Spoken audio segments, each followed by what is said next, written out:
కంగనా రనౌత్ స్వీయ దర్శకత్వంలో emergency movie release అవ్వడానికి రెడీగా ఉంది. అయితే తెలంగాణలో ఈ సినిమాని వేసేందుకు సీఎం రేవంత్ రెడ్డి దగ్గరికి న్యాయ నిపుణులు, సిక్కులు ఇలా ఈ సినిమాని రిలీజ్ కాకుండా చూడమని అడుగుతున్నారు. ఎందుకంటే ఈ సినిమాలో సిక్కుల్ని 18 మందిని చంపివేసినట్టు ఇలా కొన్ని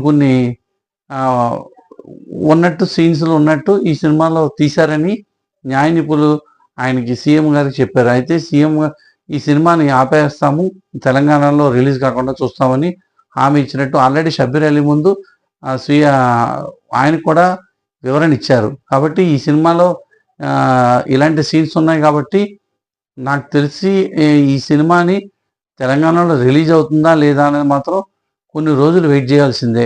99% ఈ సినిమా తెలంగాణలో రిలీజ్ అయ్యే అవకాశమే లేదంట.